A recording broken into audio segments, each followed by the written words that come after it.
Thank you guys for being here. It has been a minute, and I am so sorry for that. I am so, so sorry. Bear with me because after I've not been here for a few days, it takes me a second to get back with it. And then also, feel like crap. So I think I've caught a bug that has went from the school to my house. I've had the worst headache, but I could not cancel this one because it has been too long. We are way behind. Hang on just one second, you guys.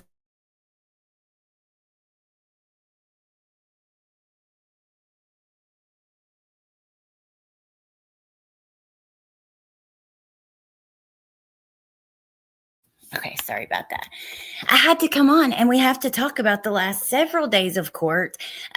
Today I was watching this morning. I was watching on Jen's, kind of just not in the chat, watching and doing other things around here, and I quit right after. I didn't see the closing argument, so we're not going to talk about that. I did see that Hunter, they showed proof that he was involuntarily committed.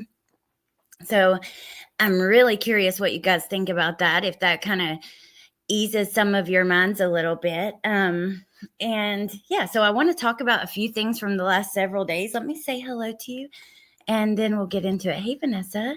Hey, Walkaway Renee. The whole world seems to be sick. They're even closing schools down to RSV and flu. Scary. It is scary, especially, if you have people in your family or that are close to you that are elderly or have compromised immune systems for one reason or another. Hey, Tess. Hey, Neat. Hey, Teacup. I felt like crap for a month. Oh my gosh, Teacup, that sucks. I hope you're feeling better. Hey, Wolfie. You remember this wolf? Yes, I do.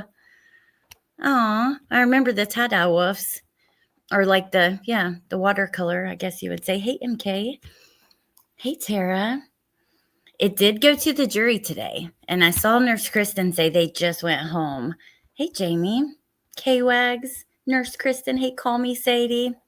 Time for more Megan. Oh, boy. Hey, Connie. Hey, Margie. Anyone I missed, hello. So I'm really looking forward to Saturday. This is something I scheduled a couple days ago. Saturday, I think that Melissa, Jen, Dietz, I have invited Jones, and I don't know if she will be here or not. I'm trying to get a panel of people to go over clips. I'm going to work hard to grab good clips, 2-minute clips, I think, between Megan, Letitia, Leilani, Casey, and Diane, focusing more on Letitia and Megan, but also, comparing to the other women as well.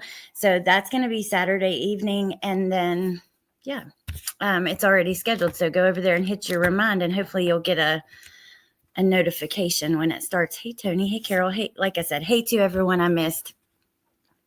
Hey, Amber.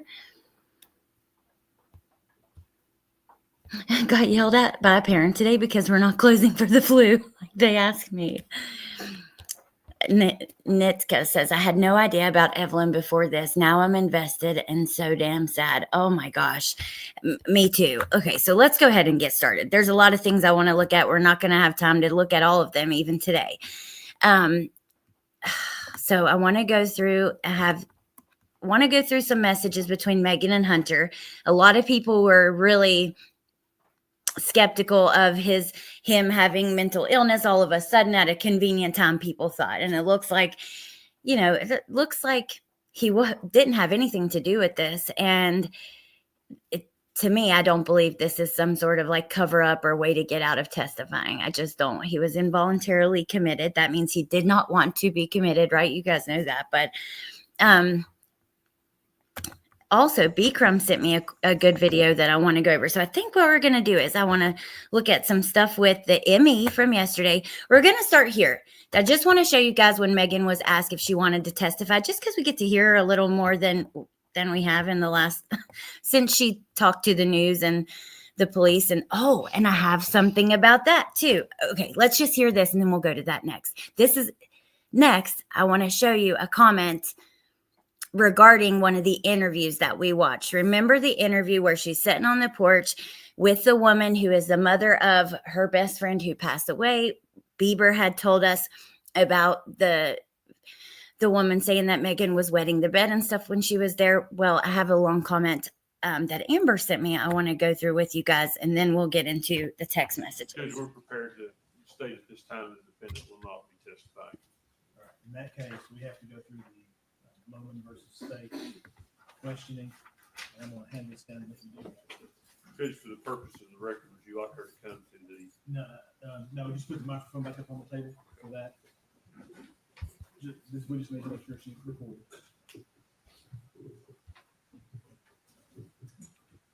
Ms. Boswell, raise your right hand. You solemnly swear or affirm the testimony you're about to give will be the truth, the whole truth, and nothing but the truth, ma'am? Yes, sir. Go ahead, Mr. Stone. Megan, I want to ask you some questions about my representation of you and explain to you your right to testify. Okay. I've been representing you for a couple of years now. We've met and discussed your case. You need to answer out loud. Yes. Okay. Part of that, I've talked to you about you have the right to testify. Is that right? What do you guys think about her demeanor and just her presentation in general of herself? Is that her drinking the Fiji water? Is that what they get for like inmates or moms who are on trial for taking the lives of their children? Fiji water? That's kind of surprising. But also, she's never reminded me of Letitia more than in these moments where we see the back of her hair like this. Okay. Yes. And if the jury can't hold it against you if you don't testify, you understand that? Yes. You understand you have a right not to testify? Yes. And if you decided you wanted to testify, I couldn't stop you from that. Judge Goodwin couldn't stop you. Mr. Harper couldn't. That's solely your decision. You understand that? Yes. And after consulting with me and looking at the evidence and hearing the proof here in court, have you made a decision as whether or not you want to testify? Yes, I have. Do you want to testify? No. I think I covered it, Judge.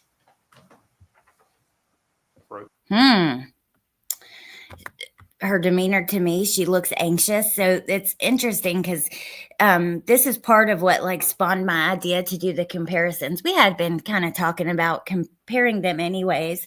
But we were in Jen's chat. I'm going to drop the link there. If you hadn't watched over there, check out her channel. She was streaming the trial. Well, one of Jen's very close friends who also has a channel, but she doesn't do a lot of content these days, but Dr. B was in the chat, and she is a professional. She is a real doctor. But she was talking about how Megan is very calm compared to Letitia. Letitia seems very anxious, and she did. And I thought that was so interesting because it's true. But I do think sometimes we see some anxiety in Megan, and I feel like I could see it in the clip just now. Curious what you guys think. She seemed smug. I didn't see anxiety. She seems like the same 18-year-old girl who thought her baby girl's life was all a game. I love Dr. B too. Oh, Adrian invited you. Pika, I've seen you all over. I've never got to see your picture like this. You were very beautiful. Cute picture. But I'm glad that you're here. True Crime Tea, probably better she didn't testify. Hey, Queen Bella. Yeah, of course you don't. That damn smirk. I think that's what I see as anxiety, though. I don't know. I'm guessing it's the other lawyer's water. She should get toilet water. Okay. So now let's just go over here for a moment. So this is what Amber shared with me, but I thought it was interesting because this is the woman. We had talked about this. So there is an interview. We saw it in the trial. We watched it here before the trial where Megan is sitting on the porch talking to WJHL Ansley Daniels. And this is the interview where she has the pictures of Evelyn. This is where we hear about, the gypsy stuff that she talks about. And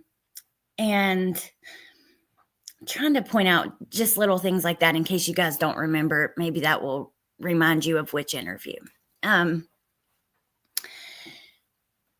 Bieber, when she was on the channel, a friend of mine who is this case started her channel and she was over here. Her name's Leave It to Bieber. She talked about this woman who is a friend of Megan's who passed away mother who Megan stayed with during this time. So Amber sent me this, and I'm going to share her channel too. She put out a great video today. please check it out because she's been gone, and I would love for you guys to go show her some support. But Amber sent me this, and it's a long comment that's kind of interesting I wanted to share. So Christy says, at first when she showed up at my house after the Amber Alert, I could tell very quickly once we sat down and talked that she was lying. Honestly, I couldn't tell if she was protecting her mom or her new boyfriend, Hunter. So many people thought other people were involved. I was convinced her mom was involved. This is me talking, not the comment. I'm just saying, like, to give my perspective. I was surprised like as hell when no one else was arrested, and time goes on and no one else is charged. And it's a perfect example of how things may appear one way on social media, but that's just not the way that it is. And if you're truly invested in a true crime case or a missing persons case, you should wait for the trial, because that's when all the facts. I'm not blaming this woman. I also thought there was more to the story.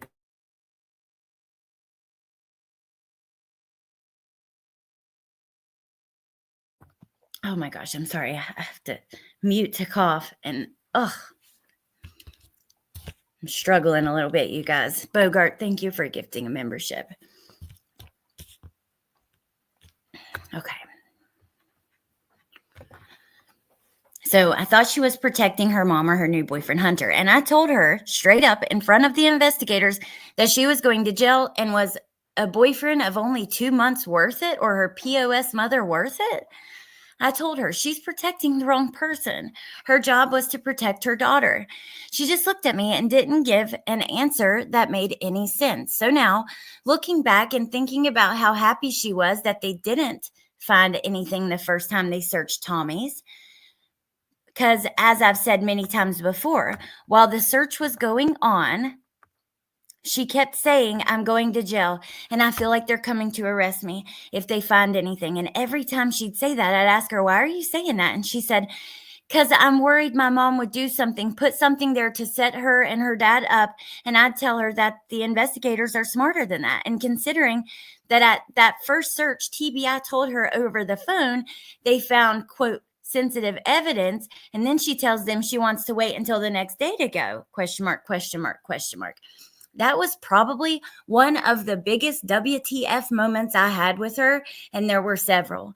I made her go that evening to find out, and she never told me what it was either. Also, considering how overall she was just fine, not bothered, and it was me that was telling her that she wasn't acting like someone whose baby is missing, I told her we needed to go to the prayer vigil. She didn't want to go, and that blew my mind, and I let her know it. So she agreed finally to go, but by then it was too late to get a ride, etc.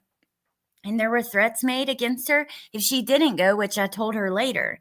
I was the one pushing her to reach out to do interviews. So without talking to me about it, she sets up an interview with WJHL, and oddly enough, she wanted to do it at my daughter's grave. But it was raining, so we did it under the porch at the cemetery. So all that being said, and there's so much more, yes, I think she's probably guilty, and I think her mom told her as long as they couldn't find the body, they'd have a harder time prosecuting the case. She's most definitely guilty, and that was the end of the comment I got. But is that not so interesting? I thought it was kind of interesting and wanted to share with you. Remember, whatever somebody says, we don't know if this person is being honest, dishonest, whatever.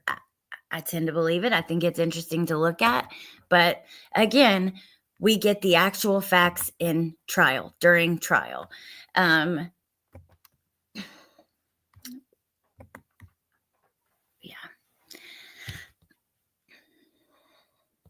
Tara, I've never heard that she was cleared, but she's never been charged. So I would think that they cleared her mom,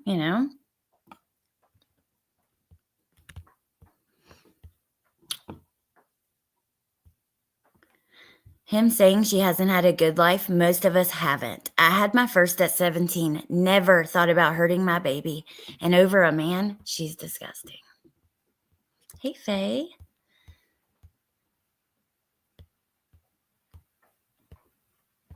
I was losing my will to live during jury instructions. Hey, Hells, ha, all been watching this avidly the last 7 days. So sad. I look forward to us watching the clips of her and then Letitia and then her. I'm going to do the news interviews, the police interrogations, and see what I can find of the others. And I can't wait to hear the opinions because I feel like it's just going to be an excellent panel. Every person up there is very smart, and most of them have followed every step of the way very closely with this case. And then the ones who haven't know the gist of it. And like Melissa, for instance, she knows the case. We've talked about it a lot, so I can't wait to do that. I really look forward to that. Oh, there you are, Melissa. Hello. I hope you're feeling better. Karen, I never got that answer, but I don't know. There's a little bit that I've missed here and there. Like I said, today there was some things I missed. So I wish Gruesing had gotten to do Megan right. Hey, Grace. Okay, so now let's go over to, I just want to watch this for a second. This is the medical examiner who testified in the 2022 hearing. Remember I told you guys in 2022, they had a hearing to discuss whether certain photos would be allowed to be showed to the jury. Her trial's been pushed back so long. This was supposed to be right before the trial. And her attorneys felt like certain photos of Evelyn were so bad, and she was in, her remains were in a condition that was so bad that it would cause the jury to have prejudice against Megan, or whatever, get them too emotional, that it would keep her from having a fair trial. And during this hearing, she testified that she believed that Evelyn was put in the trash can alive. Now, during the trial, we got to hear from 2 medical examiners. We heard from the woman before her, who seems to be under her, but who actually did the autopsy. And then she seems to be like the supervisor who went over the photos, the findings, all the evidence from investigators, because they look at all of that to come to their conclusions.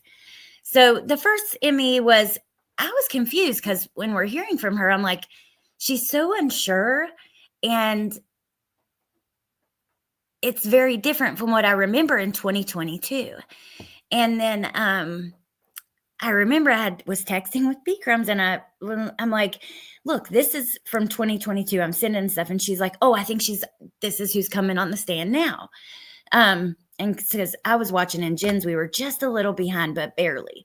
So then she comes up on the stand, and she kind of basically says what she said in 2022. She does believe she was put in there while she was alive.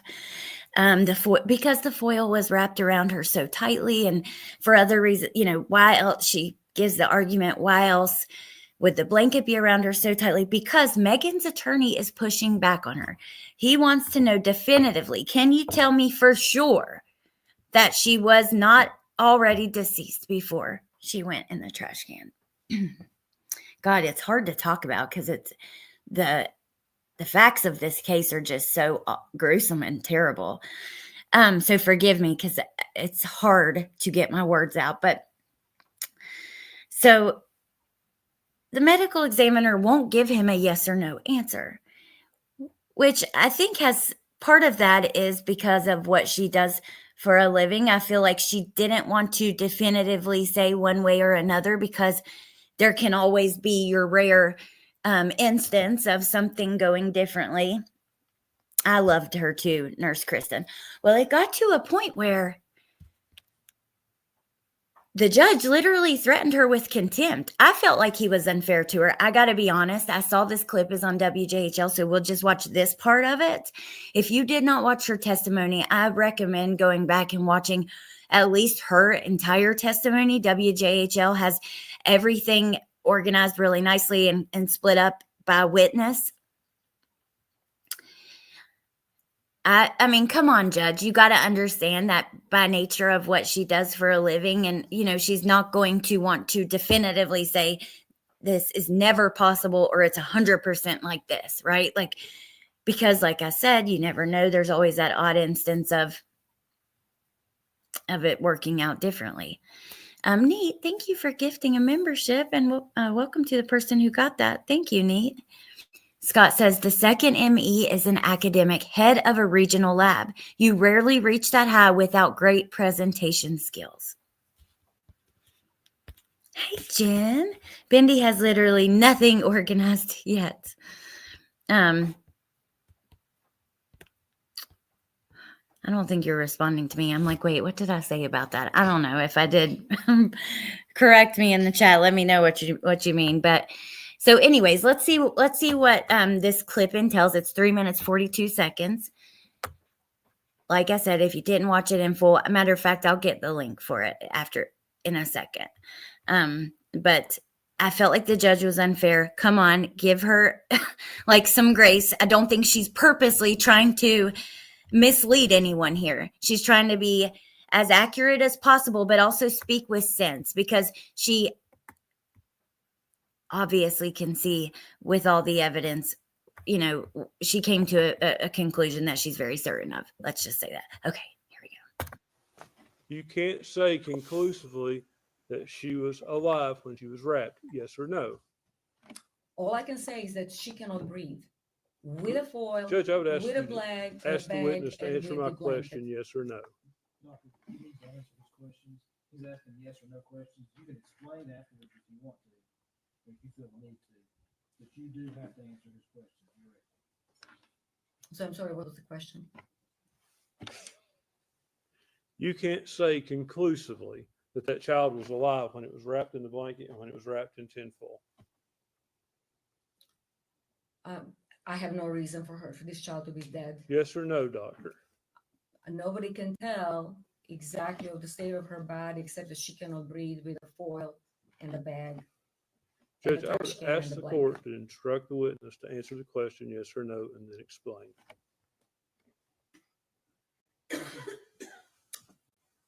I'm not really sure.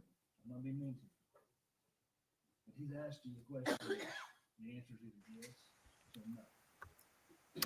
I turned the booster up like 10 seconds in because it wasn't very loud. He says, I'm not being mean to you, but he's asking you for a yes or a no answer. He's asking you a question that requires a yes or a no answer.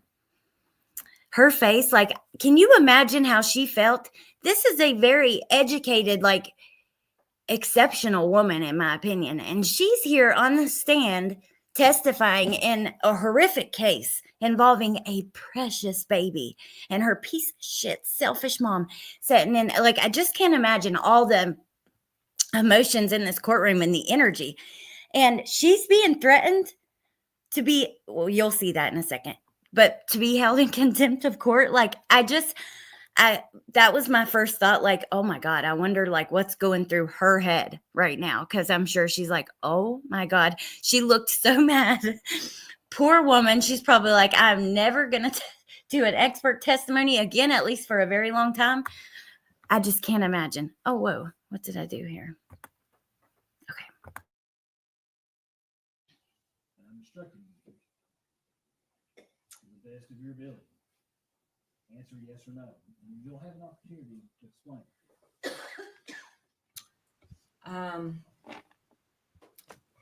For a forensic pathologist, it's hard to answer that question, yes or no, but nobody can guarantee or say with certainty what really happened to this child prior to the foil being put on her face.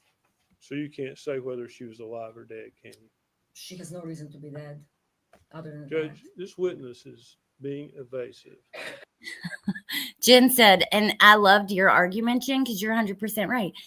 It's not really a yes or no question. That's the thing. So, like, you're asking someone who's going to be very precise with their answers, and it very much matters, right? Like, if you say definitively yes or no, there's a lot of weight behind that. May we approach? May we approach?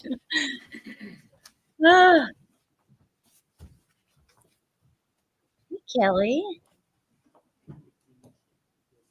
I love this lady too. At the end, she just looked, I felt sorry for her.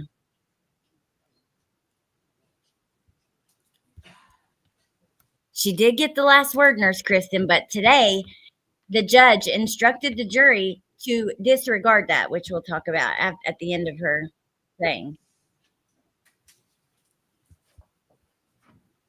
At the end of her testimony here. And then we'll go listen to some text messages. Opinions, because I feel like, sorry. All right.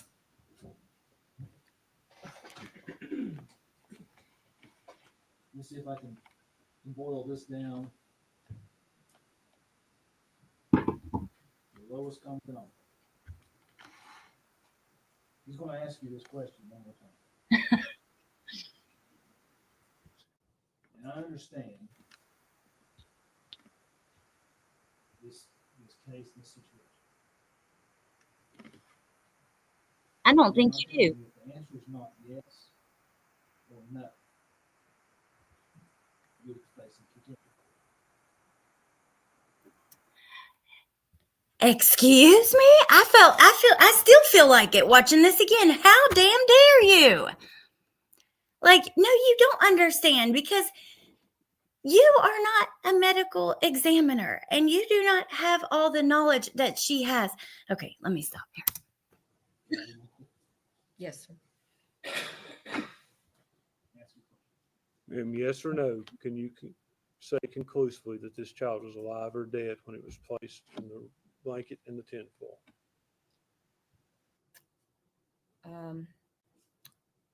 The blanket, tinfoil, the trash can, which one? Okay. Oh my God. Oh my God. Can you hold on? I just want to like rewind like 5 seconds because I need to see everyone's face. Like I got to look at the judge while she says that. The trash can, which one? Hold on. Okay. The tinfoil.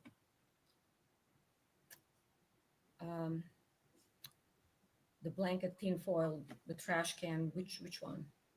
Okay. The answer is no. She could have been murdered a different way. The answer is no. She could have been murdered a different way. And you better believe she chose those words for a reason because what she's saying there is she was murdered. Okay. This wasn't an accident. And this is, if your child has an accident, this is not what you do. Oh my gosh, though. Can you imagine the tension in the room? Thank you, doctor. Oh, we didn't get to see too much of her at the end. Let me just play that last The trash one can. more time. The blanket, tinfoil, the trash can, which one? Okay. The answer is no. She could have been murdered a different way. Thank you, doctor. So,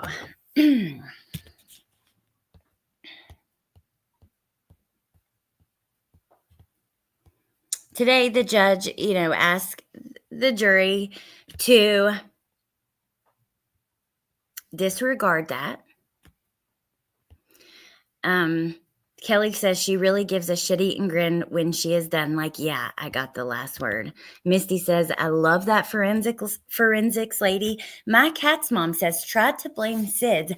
Yes, he did. And you know what? Actually, today, I think it was this morning, he tried to repeat. Oh, yes. It was when he was when he was motioning for it to be dismissed or for her to be acquitted.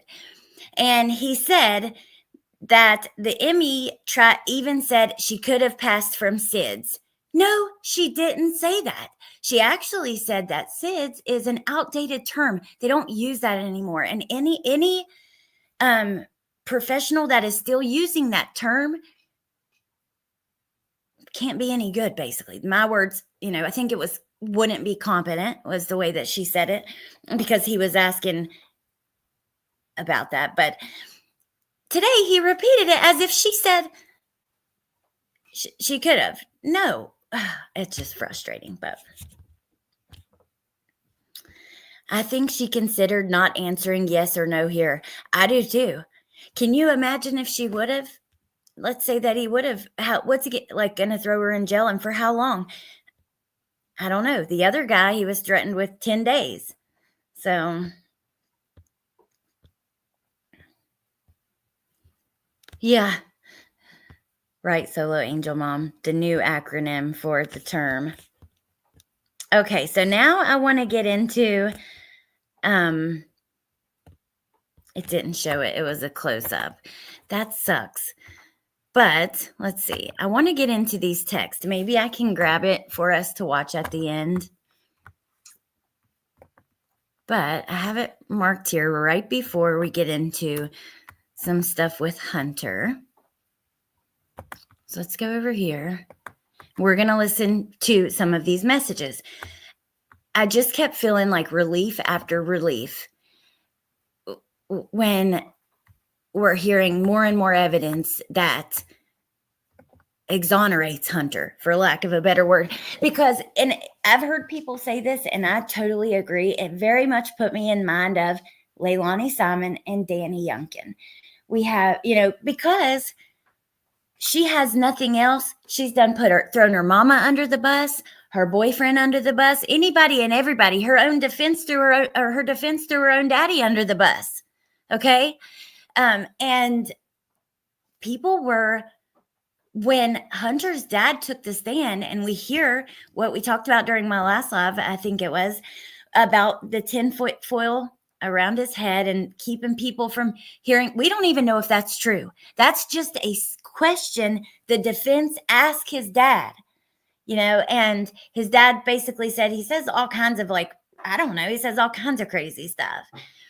We actually do not know if that's even a real thing. I want to remind everyone of that. That was just a question from the defense, and nothing out of any of their mouths, the attorneys for the defense or the state. None of that is evidence. It is not to be considered as evidence. So I don't even know that I believe that that's a thing. But once that testimony happened, people were really skeptical. Then we find out Hunter can't testify because he's in the mental facility.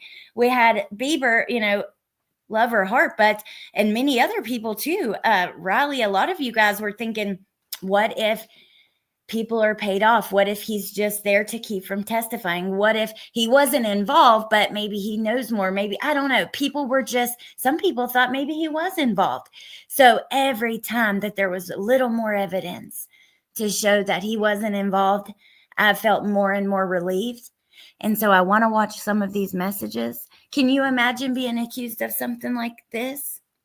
Number one, when, like in both of their cases, Hunter and Danny, pretty young people when this happens, right? I was dumb when I was young. But, maybe haven't made the best decisions in their lives. Obviously, they haven't.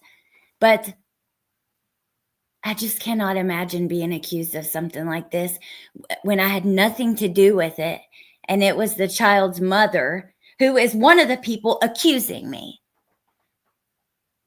It's messed up. It's really messed up. And I think that's why I want to highlight this. That's why I want to talk about it. I think it is so important to take note of who isn't on trial. And this reminds me of with missing teenager Sebastian Rogers, right? We have a missing teen, and both of sides of his parents, whether it's mom and stepdad or his dad, have been blamed. People have thrown accusations at them. People have tried to make it look like they're involved. We've had neighbors testify, or neighbors do interviews, just like in the Stout case when none of that was true. So much bullshit. We don't even know if a crime was committed there, but I really encourage everyone who follows these cases in real time as they are open investigations to remember that we get the facts at trial, and we are pretty much 100% at this point. Every trial we watch, we had the wrong idea about what the facts were, who exactly was involved, who knew about it, something along those lines. We were wrong. The public was wrong. People need to recognize that it's an open investigation, so I don't think Hunter should be blamed. I hope anyone who did have, that were skeptical now feels a bit better about it. And I hope that he can move on with his life. He's a young man who already has had, pretty unfortunate things happen to him, and he's done some pretty unfortunate things. So, okay, here we go. Sorry for my rant, but I get passionate sometimes, and I have not even looked at the chat. When I get on a roll, I don't even look. I'm looking off in my house at the wall or something. I don't know, but here we go. Okay, what is it? This was a conversation between the defendant and Hunter. Hunter Wood? Hunter Wood, yes. Okay, and is there a date for that conversation? There is. It's December 27th of 2019. Okay, and is that a fair and accurate representation of the conversation as you viewed it during your analysis? Yes. We'd ask that be made exhibit number 238. Full exhibit 238, subject to prior order.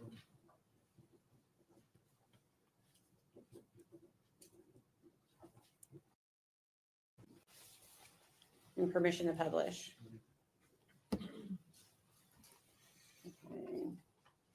You can just tell us what the defendant says to Hunter Wood on December 27th and December 28th. On December 27th, the defendant says, "Text me again so I have your number. I ended up just swapping phones with her." And then follows on with, "Hey, I'm going to leave here soon. Ethan and I talked, and he's going to stay home." And then is followed by, he thinks that what would be best, also because I'm obviously not a very stable parent right now, and Evelyn doesn't want to come home with me. Evelyn doesn't want to come home with me. I mean, it's bullshit, right? We know she's making it up, but the fact that that's what you're making up, wow. Okay. Hey, Oogie. Yeah, Sienna.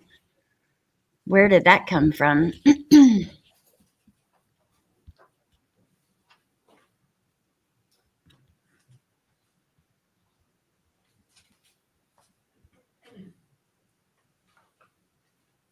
Me too, Riley. I was too. I'm right there with you.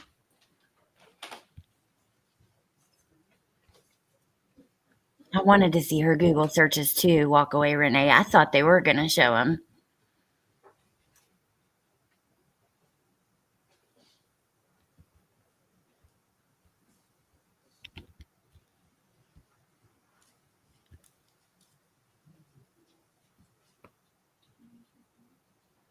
Hey, Nicole B. Good to see you.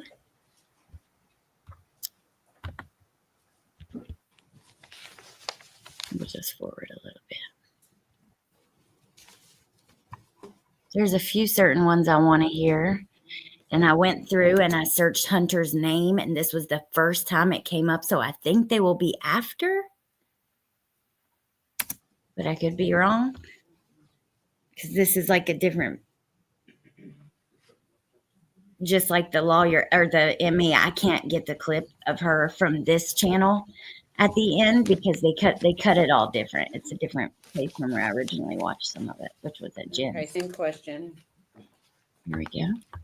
Yes, I recognize this. Can you tell me what it is? So it's a conversation between the defendant and Hunter. Okay, and what is the date of that? The date of this one is February the 19th of 2020. Okay, and is that a fair and accurate representation of the conversation? I think this is the one, February 19th of 2020. The one I want to, one of them I'm thinking of references her mom, but let's hear this. That you viewed pursuant to your analysis of the defendant's social media. Yes. Okay. We'd ask that be made exhibit number 239. Full exhibit 239, subject to Okay, before they put it up on the screen, I want to read your comment, Scott. So Scott says, I wonder if the state cut certain parts of their planned case in chief once the jury was set to be sequestered. I can't say it that way. Trying not to antagonize the jury by drawing things out. I wonder that too, Scott, because it was said that it was projected to be a 3-week trial. Did I use the right word for that? They thought it was going to take 3 weeks, though. So I think the jury just went back to the hotel, MK, and I'm sure they're ready to get it over with too, right? They want to go home, but Bubba says probably a verdict after lunch tomorrow.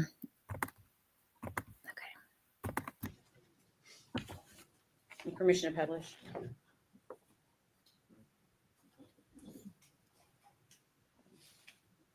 You could read to the jury each of these text bubbles from the defendant to Hunter Wood on February 19th of 2020. Yes. It says, hey, I have no clue why you're mad at me, but I've been waiting for mom for fucking hours at the BP. Can I please come sleep in your truck if I get a ride there? And she says, like, seriously, I've done nothing. I've not done anything for you to be mad at me. I love you, and I was supposed to leave so long ago, and I tired as fucking hell. I'm also pregnant with your child, so you could let me sleep in your truck. I'm gonna just come anyways and sleep in it when I can find a ride. I'm so tired, and I needed you tonight, but thank you, Hunter. I've been waiting for mom for hours at the BP. Okay, Megan. And then I'm also pregnant with your child, which we know that was bullshit. She also told everybody on the news when she was interviewed outside of the courthouse. I think she was there for a juvenile court, something like that. She said that they wanted to give her a lie detector test. I believe that's where it was, but she definitely said on the news that police wanted to give her a lie detector test and they couldn't because she was pregnant, which police said was not true. That wasn't true at all. They didn't even, it just wasn't true. I don't remember. I'm not going to say actually exactly how they corrected it, but I do remember we watched it during one of the press conferences. That wasn't true. Might just say fuck it and come in. And then she tried to call and Hunter missed a call. And then the final one is I've tried to call. Okay.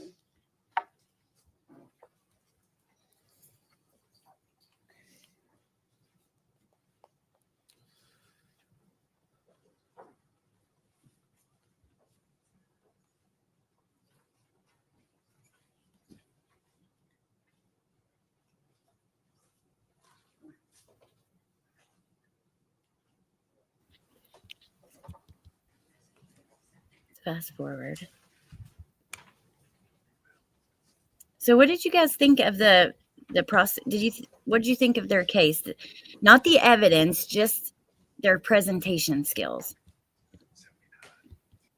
While we're waiting to get to these next messages. Take a moment to look through that.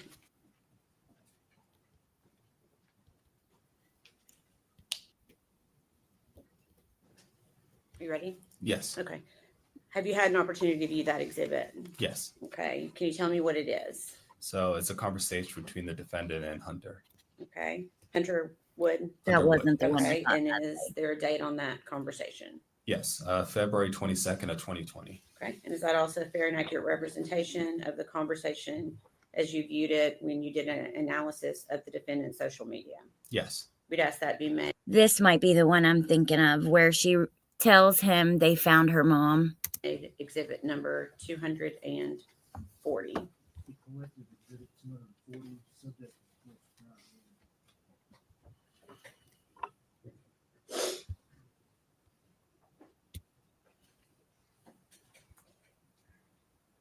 They are the Permission to same. publish.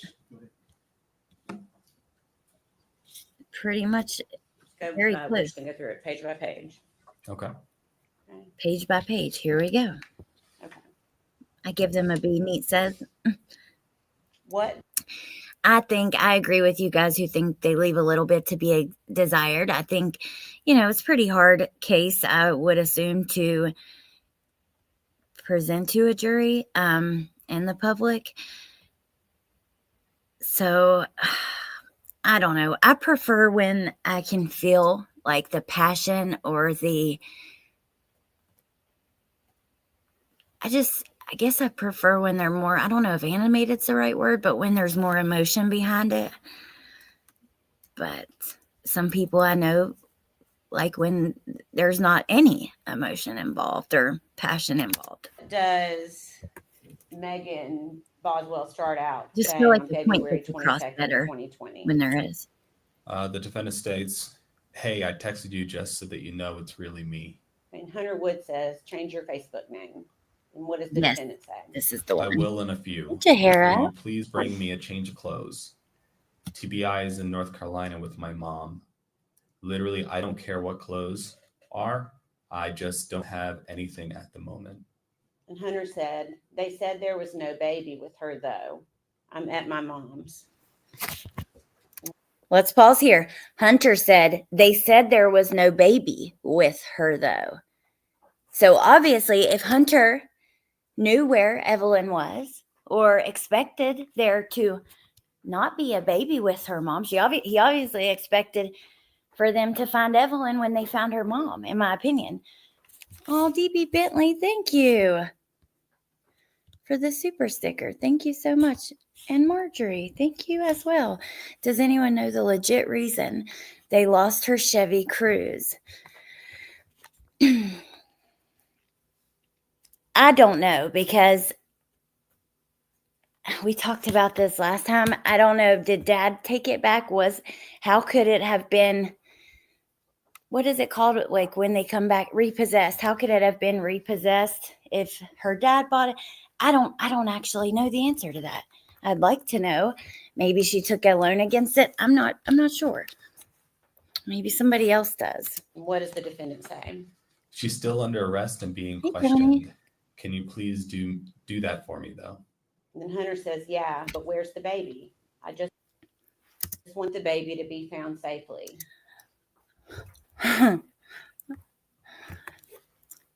The baby's not with her. Megan says she's still being questioned, though, and blah, blah, under arrest. Where's the baby, though? I just want the baby to be found safely, Hunter says. What does the defendant say? Dad won't let me go anywhere because of the situation. Hunter, I can't disclose stuff to you on here about what TBI is doing. Then Hunter says, but please assure to me that the baby will be found and brought home safely. Oh my gosh. Let's see if I can make this a little bit bigger. Then what does, I'll scroll down in a second. What does the defendant say in response to that? Hunter, I have full faith in the TBI and everyone I've spoken to that they will get the truth out of my mom and bring my baby back to me. Can you come talk? ? Or your mom? ? I just can't disclose anything much more over the internet at this point in time or over the phone. And I hope you can understand that. Okay, I'll move that up a little bit, and if you could continue. If you don't want to, I'll speak to your mom and she can tell you. Also tell her thank you for reporting the car missing. If mom has told you anything that is off-putting, please let me know. Tell her thank you for reporting the car missing. Remember, we talked about this, like the car was said to be Hunter's, that her mom was, like, at the time there was all these rumors surrounding it. We knew that it belonged to Megan or Hunter or his family.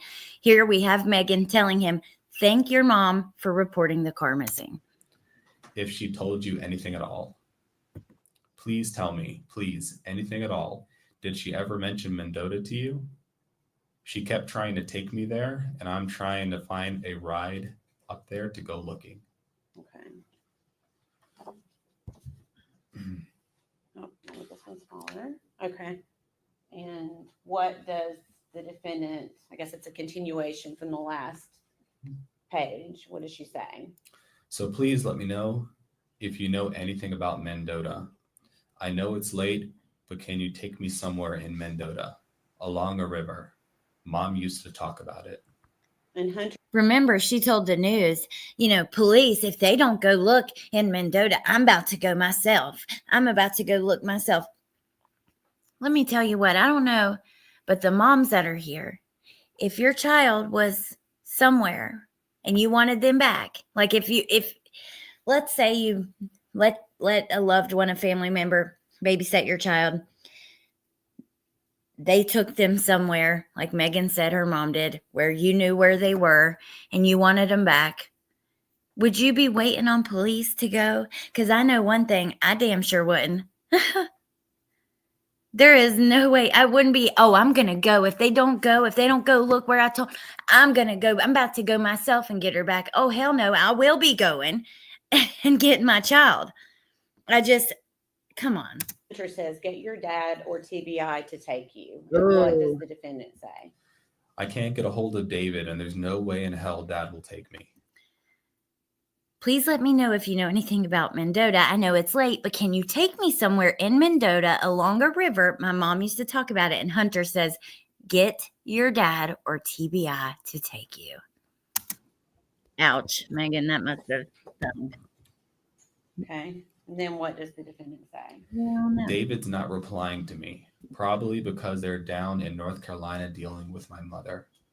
And then Hunter Wood says, I'll contact Chris Wilhoit and see what he says to do. And what does the defendant say? Who is that? I don't know exactly where it is. And Hunter says, the leading TBI agent. Ooh, Hunter knows who the leading TBI agent is, but you don't? What does the defendant say? I just know a river in Mendota. Someone told Dad they wanted to talk to him. Same Nurse Kristen. Okay. And then what does the defendant say? Same place Mom got arrested for trespassing in Scott County, Holston River. And then Hunter says, what does that have to do with the baby? And what does the defendant say? Only place I know she might be connected with in Mendota. I'm sure at this point, I wish we could have heard from Hunter, because don't you guys think by this point he definitely knows that she's done something and she's full of it? I mean, I don't know. This is one of the things like with her that remind me of Letitia as well. And also Leilani, like when they're spinning these stories, I don't know how they ever thought they would be believable. And surely, like, I can imagine, I'm sure he's just like, oh my God, what the hell? Like trying to get as far away as possible. And also, I mean, he truly does seem to be concerned about the baby. So Dad is on the phone with someone right now. Something about who reported the car she saw. She says she would only talk to Dad and that she had important information. Okay. And what does she say on that last message? Dad's on the phone with her recording the call. I wanted to watch the interview where Megan's dad sits in with her, and we may do that, or I don't know. Hunter says, I wanted to do what do that. they say? And what does the defendant say back to Hunter? She said my mom dropped the baby off behind the church 3 days ago. Oh, God. They're looking into the church thing right now. She said a church off 394. I think she said Feathers Chapel. Dad talked to her. Not sire, but I'm losing my shit right now and have no one. I have to find Evelyn now. It's been 3 days already. What if she's cold and hungry? Okay. Oh my God, I Let me just go up a can't little stand bit. her. Where it starts, Hunter, please. Hunter, please, no one. She goes on to say, ask him, please.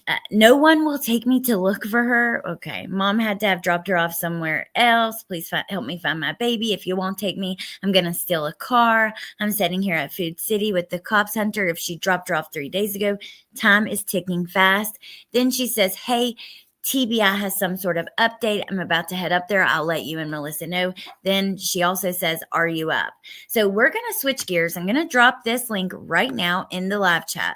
So if anybody wants to finish this video, you can even just like click it and save it for later, whatever. But I want to go over to a video by one of the guys from the behavior panel. And because I wanted to watch this at the end with you guys. And then we'll wrap it up by 7:30 because I know Melissa's going on about Letitia and the pretext calls. And yeah, like I mentioned at the beginning, if you guys weren't in here on Saturday, we're doing a live here on my channel at 6 Eastern with Melissa and Jen and Dietz. I also invited Jones in. I don't know if she'll be able to come or not yet, but and we're going to play clips of Megan, Letitia, Leilani, also Diane Downs. Jen, if you find any of those, let me know if anybody knows where some clips of her are, and Casey Anthony too. I was gonna just play them back to back, like, and stop in between to get everyone's thoughts and your guys' thoughts. And I'm looking forward to that. Elaine, thank you so much. Elaine says that bee ruined so many lives, and people won't leave Hunter alone. Sad. It is sad. I hope now they will. Now that there's been all this evidence that's came out. Okay, thank you, Jen. Sammy, thank you for being a member for 9 months. Hey, sweet cheeks. Thank you. Okay, so here we go. Let's watch this together. This video he posted 2 days ago. I'm going to drop it in the chat right now as we start it. The lying mom who changed the whole story from a missing baby to an accidentally smothered baby who died when Megan, or I don't know, maybe her boyfriend, rolled over in bed. But what are the tells? What gives us away when we think we're being convincing? Scott Rouse is an expert in forensic human behavior. He trains alongside the FBI, Secret Service, and U.S. military in advanced interrogation techniques. And he's one of my dear pals on this show because I'm always fascinated by your take when you see the tape. So I want to start, Scott. I think when people do go on shows like this, they have the right to upload them to their channel as well. I didn't see this on News Nation. When it did, I haven't been able to keep up with their stuff. So if I can, with the real Megan Boswell, this was her interviewing with CPS when she had the whole ruse going about, my baby is missing. So let's have a look and we'll talk about it. Okay. Can you put on camera or something? When is the last time you've seen her? I guess more than a couple weeks ago, it was around January. The hesitation. I'm curious if he comments about that. Nurse Kristen, thank for everything you do. Thank you so much. Thank you for always being here and supporting me and everything. I appreciate it. Supporting my channel. Thank you. Okay. Let's see. What do you think about the entire situation? Well, I don't know what's going on. I want to know what's going on. Like, I'm kind of panicking on the inside. I don't know what to do. There's not really much I can do. Scott, I don't know if she knows she's on camera. It kind of seems like she knows that she's on camera. And I know it's hard to get a real read on her face. I just said, they get the Oscar for the worst camera positions in that office. But what can you make of that tape? She knows she's on video. And what's happening there is she's got what's called inner dialogue going on up here. When you lie, because she's in the middle of 2 or 3 lies at the same time, she's juggling. When you tell 2 or 3 lies, we tell one lie. The first thing you've got to do before you tell that lie is you have to deconflict it. So you think about that lie, make sure you can back everything up, and then you let it. That's that hesitation. Trulia, thank you for being a member for 8 months. Love you back. Thank you for being here. Okay. Go. And then you pay attention to those people that you're talking to or the person you're talking to. You dead eye them. Most people think that when you lie to someone, you break eye contact. That's not true. The liar most often will keep looking at you because they don't see the expression on your face to make sure you believe them. Now, she's looking up at the camera because she's aware that this is being videoed and she's got to keep her look together like she's relaxed and everything else, which is a big problem for her because we're, like I always tell you, we're looking for the things that are missing in here, not just specific things that we'll find on her face, but the things that aren't on her face and aren't on her forehead that should be there. She's too relaxed. We don't see the grief muscle up there. We don't see any tension in her. Her voice is lilting. Everything seems like she's relaxed. She says she's panicking, but we don't see panic, not even a little bit. See, that's what Dr. B said. Remember that she doesn't seem anxious at all. And I just had a comment. Wait a minute. I can find it like this. okay, peekaboo. She is so nonchalant about not knowing her child is okay. Like, who does that mess? No panic, no distress. Even the people who are guilty oftentimes do show anxiety, panic, distress, because it's probably for themselves, but they still show it. You don't see as much of that with her. I think that I can see some anxiety, or maybe it's, if not anxiety, maybe like not having self-confidence, but I don't know. Of panic in her. And so and the reason being is because she's up in her head thinking about all this story she's telling and getting ready to, she's tried to deconflict. When they ask her questions, she's got to lie again. So it becomes this big ball of telling a story and making sure everything's perfect. And she's 18, so she doesn't have a whole lot of experience doing these things. She's not a pro at it, so to speak. Okay, then she gave this TV interview where she tried to rope all the rest.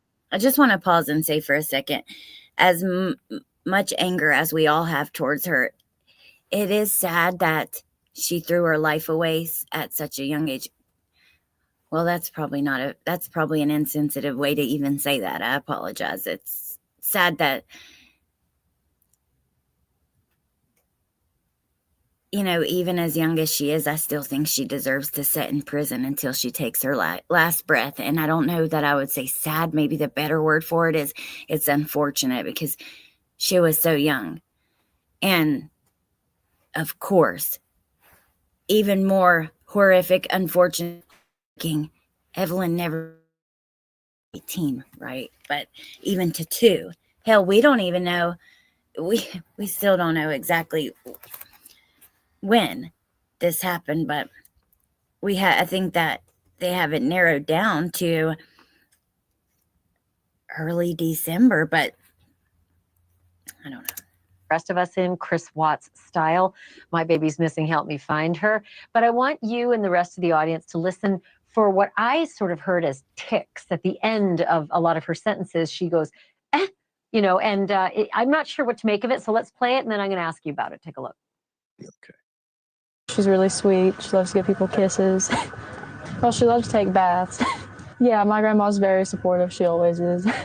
It was a good day. She had a little pink bow in her hair and a little Puma tracksuit on. It was hot pink. Yeah, they didn't know. This is the one we watched, by the way, I referenced a few minutes ago, where she's outside of like court or wherever. I never noticed that she does that. It's like a half laugh. That laugh, like, is what I almost picked, like, to me, comes across as like anxiety or low self-esteem. No, I had court today. She's just a very sweet baby. She's got, the little dimples on her face. Favorite food is sweet potatoes. She's allergic to carrots. Okay, I just wasn't sure what to make of it. I think the layperson will say, she's guilty. What do you see in that 18-year-old? Okay, well, I watched the videos you all sent me, and I watched that entire interrogation. I watched some other interviews with her where she's talking just normally. The little tick isn't in her baseline. So this is something specifically for the person she's talking to and the camera. Now, you and I have a social contract, and and I have one with everyone else, and everyone else has one with me and each other. When I smile, you smile. When I laugh, you laugh. So what she's doing is trying to get this person that's interviewing her to laugh and go, oh yeah, like they understand what she's saying and that everything's okay. But it's manipulative. When you deal with people like this, with what she's done, this is a manipulative person you're dealing with here, or that's in the middle of this. And so, which may be part of the reason she's in the middle of it. But that little tick she's got there is just her trying to control this person she's talking to and making sure and see if that person will laugh with her like this is nothing and everything is okay. I see it all the time. It's classic. It's nothing she's picked up as a habit she's picked up from somebody else that does it all the time. Quite often people will pick those So classic manipulation. things up. They'll pick up little tags and things to say, regular life, like, or you know what I'm saying? They'll say things like that at the end of things if they're hanging around with somebody who says that all the time. And if for people with teenagers, that's very common, but that's not something she's picked up. So fascinating. She's using it for manipulation. I tried to hear, I was trying to hear if she had a tick, like if it happened in anything, and I didn't hear it in any of her other interviews or any other interrogation. So this is just for this interview. Fascinating. Okay, the last tape here I want to show you. This is her with the police, where she finally comes clean-ish and says, I guess we rolled over on the baby, one of us or two of us. And this is a 15-month-old baby. This is not a newborn. This is a big toddler. But we rolled over, and that's how she must have died. And then I watched as my... Ashley, she wasn't 15 months old, though. She was she turned a year old on, I think, November 21st of 2019. What did they say the last time she was seen was December the 6th? I believe. You guys correct me if I'm wrong. So she was like, just a week into her first, like being 1 year old. Boyfriend drove off with her. So here's her with the police. Let's talk about it on the other side. Did he drive away with her? Was she placed in the trunk? I don't know for sure. You didn't look out the window? No, I didn't want to. Who did you call? Nobody. I was scared to call anybody. I was so stupid. I never heard me call, so I wrapped up in a blanket. So she was at home. Her body was wrapped up. Except for her face. You know how you swallow a baby? You know how you swallow a baby? So I wrapped it up. I didn't want her to be cold. What do you make of that, Scott? All right, she's doing what's called insulating, or what my partner Greg Hartley and I look at it as insulating. She's crying so much and she's so emotionally upset, it's hard to get through to her. These interrogators do a wonderful job. They really did do a good job here. One's really close and the other's back some. And usually you use the really close-up part when you're getting them to confess. That may have been what happened up to this point. I actually didn't see the leading up to this, but they did a fantastic job the way they're handling this. And so what she's doing, she's insulating herself so they can't ask her questions, or she can't go into many details because she's so upset. What she's really upset about is she's been busted and she knows she's in big trouble. She's caught in the middle of a lie. So that's part of the emotion we're seeing. But the emotion that should be there for her child isn't there, because we're not seeing grief. All we're seeing is her being emotionally upset and crying. There's a big difference in someone grieving and someone just crying. Here, I'm going to share. I hope this, let me see.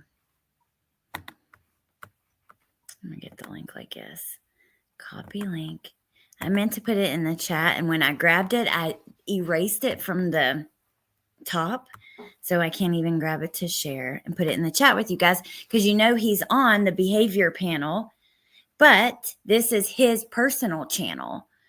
So I guess because it's just him on here, then he can have the right to upload it to his own channel. Grieving, like we talked about a couple minutes ago, that grief muscle, where this is the glabella, this little group of muscles here, they come together, and there's a little muscle that forms right there. As this pushes up and this pushes down, it makes an upside down horseshoe looking thing in a muscle. And we refer to that as the grief muscle. Don't see that at all. And there's nothing in the chin boss, this little area here, that shows us that she's really grieving, because this little thing will wrinkle up really good and make like an upside down smiley face right there. You've seen it 1,000 times when little babies cry. So we're not seeing any of that. I could get away with murder because I Botox all that out.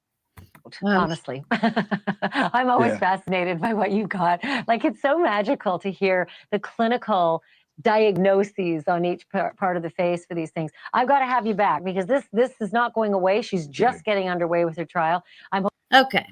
So before we go, let's come over here to this Facebook. I had grabbed some screenshots Monday to show of just a couple things. So we'll just go through it. Some of them are just for timestamps, like with the interview with her dad, but WJHL has those way more organized than Court TV. So if we do watch them, we'll watch it there. This is her dad's property on Muddy Creek Road. That's where Evelyn was found. And then I think I took screenshots of, the investigators showing her onesie. There's that little purple penguin sleeper. That's the one I thought it was. I found a picture I had shared with you guys and said, I believe this is what she was found in.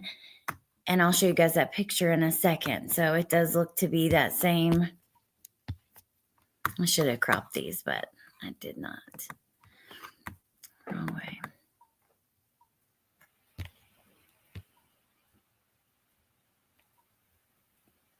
Little purple penguin sleeper. And then her blanket. This is the blanket that was wrapped around her very tightly, according to the medical examiner, which is one of the reasons why she thought it was done, like, for a reason, that she was alive when she was wrapped in it. And then we had looked at these. Let me see. I think there was some in between here. Oh, yeah. These were just what I was saving of Dr. B's comments because she's so brilliant. And this was her when we were talking about the Letitia thing. She said, and I saved this comment to bring it up to you guys. She says, Alex, Letitia was more neurotic. This girl seems to be completely detached and calm. Letitia was an anxious mess. Megan not showing those signs is scary for me because sociopaths don't experience anxiety. And then she said, and I haven't heard about Megan using drugs, so the calmness can't be attributed to drug effects. Seems she's flat and calm across the board in all interviews. And we have not heard of her using drugs. Let me see. I lost where we were at. And then I asked Dr. B, this was my last question. You know, let me see how I wrote it. Maybe I put it here.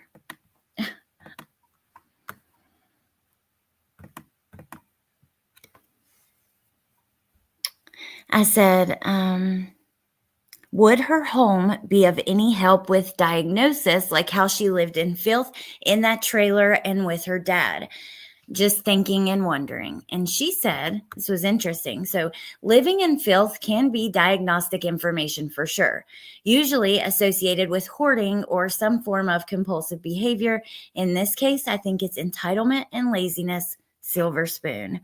So I thought that was so interesting. This conversation was one of the reasons we're doing that panel to do the comparisons. Let me share the channel links again. So that was, we were watching Jen Liu go over the trial. So that's her link in the chat.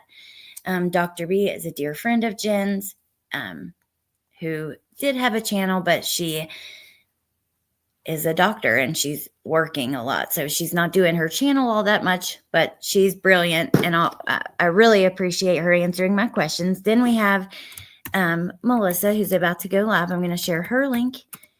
And then Amber, because she put out a video today and she has been on a break after a baby. And I was happy to see her upload. So you guys go check it out if you get time. It was about Wade. I think you guys would find it pretty interesting. Right, Christina? We knew that it was taken back by her father at one point. Facts, sociopaths look at people as pawns to play with and nothing more. So anyways, I am done. I'm going to wrap it up so we can go listen to Melissa. I will definitely be live tomorrow. Oh, wait, let's do a Patreon giveaway because I meant to do one in my last live. I got up before I remembered. So if you're not a member already or a paid member of Patreon, if you are interested in like having court documents and things like that, anything I go over and lots of different court documents, the timeline I made on Stephen Stern's case, those things can be found on my Patreon on the free tier. So if you're interested, please go check it out. You do have to join, but you don't pay. You just join as a free member. And then the paid tier is for the live streams and the videos, and we'll be live over there in the next, I was going to go live Sunday, but I forgot it was the Super Bowl. So maybe we can go tomorrow, but definitely by the weekend. And I've got some things I want to post over there. And yeah, so I wanted to do a giveaway for a membership. Justin, thank you so much. Thank you. I appreciate that. So if you're interested in winning one, let's see. How about this? Neat. I don't think you've got to do this yet. So text me a number between 1 and 50.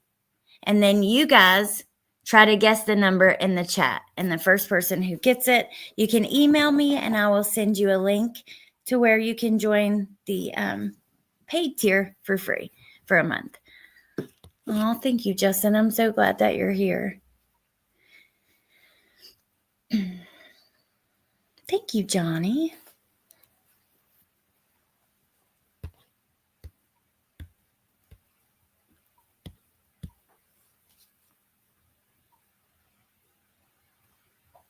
Okay. I got her number. Yeah, I'd love for you guys to join for the lives over there. It's like my place to vent. I was going to do a live the other day on something that I still may do a live on. I definitely will talk about it. This probably isn't the appropriate place to put it at the end of this video. I don't think it would be heard anyways if I did that. I'm sorry I've canceled so many on you guys recently. Hey, Homer, I hope you feel better. I feel like an ass for canceling so much. Just had like one thing after another. And so much sickness and stuff going around. Nobody's guessed it yet. I will make it a little easier for you guys and narrow it down to 1 through 25 because her number's in 1 through 25.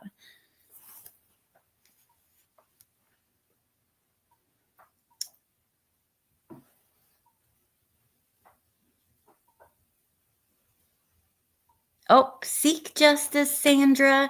You guessed it. It was 17. If you email me, I send it to you, Alex Erickson. I will send you a link. And yeah, I'm excited. And I would love for you to join us over there. And I know that Stephen Stearns had court today. Actually, I was watching Jen and she went to play it. And I realized I was 8 minutes behind. And so I skipped forward and I missed whatever she played. So I have no idea. I have not seen any of it.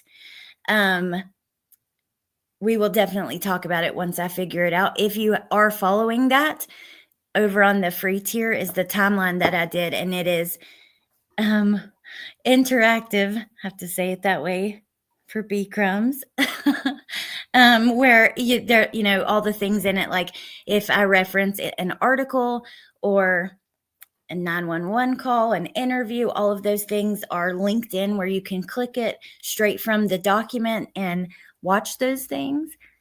And the timeline was used with so many sources, mainly, all the documents we've gotten through FOIA requests, but also 2 different local news sources. And I will let you know, and the charging indictment, the indictment when he was charged. And in that timeline, I'll let you know kind of where things came from. So you can go see it for yourself, actually link it so you can go for most of them straight to it. But oh, yes, I want to know what happened. Because when like I said, I was watching you and you were like, okay, well, let's go over here and see what happened. And then you did. And as soon as you did that, I noticed I was like 7 minutes behind. So I just jumped forward to see, and you were back in Boswell hearing. And so I didn't see, I don't know what happened. We had a winner. What was Melissa or?